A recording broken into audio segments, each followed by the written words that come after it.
artiste comme Fally Ipupa, 20 ans de carrière aujourd'hui, aucune émission d'insulte, aucune émission d'attaque.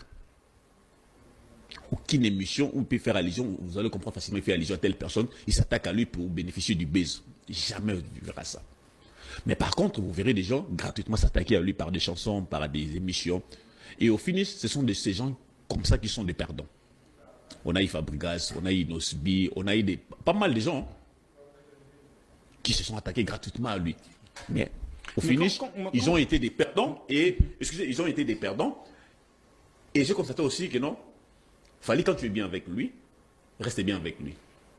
Une fois tu gaffes, tu commences à s'attaquer à lui, c'est directement, tu commences directement à perdre ta vitesse, tu commences directement à expirer sur le plan musical. Regardez la majorité de Bato Afinga Fally. Bah Innocent, bah Gezma Wete, bah Kofi même. Gezma Wete, Fally. Non, pas Gezma Wete, non, Innocent, Inosbi, Fabregas.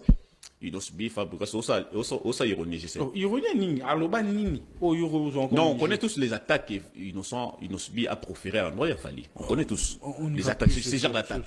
Alors, Gims, et l'Oronine au Gims aloba, ou Yorozon comme attaque. Est-ce que ça va prononciation? Par exemple, quand Fally a rencontré Emmanuel Macron, je vais directement. Par exemple, quand Fally a rencontré Emmanuel Macron. On lui a proposé le premier, il a refusé, c'est tout. C'est faux et archi faux. C'est faux et archi faux. Par contre, lui n'était pas d'accord qu'il fallait soit dans ces circuits-là. Parce que lui voulait être la tête des séries.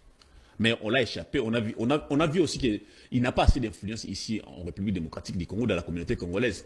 Il a fallu chercher celui qui a cette capacité-là de dire un mot, ou celui qui conduit bien cette communauté congolaise, qui est influent dans cette communauté congolaise. Gims n'est pas influent dans la communauté congolaise. On doit vous dire la vérité. Gims n'est pas influent dans la communauté congolaise. Gims n'est pas influent. Vous faites semblant comment? Il y a des choses que vous n'aimez pas dire à Gims. Gims est influent dans la communauté française, un tout petit peu. Pas toute la communauté française. Un tout petit peu, il est influent, je peux dire ainsi, dans la communauté française. Mais pas dans la communauté congolaise. Ce qui a fait en sorte que non, quand le président français voudrait venir ici, pour Ayako, ça la mission officielle, il a cherché celui qui est influent.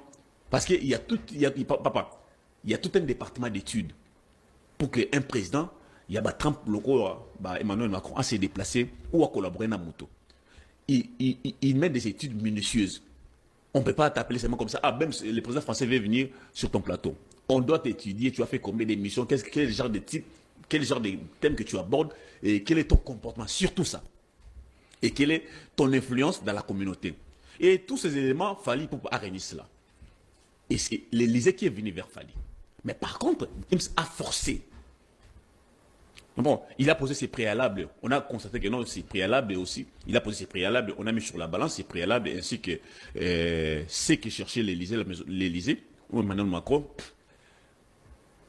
Gims pouvait régner ce que lui demandait comme préalable.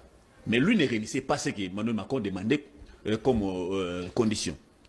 Voilà ce qui a dérangé un peu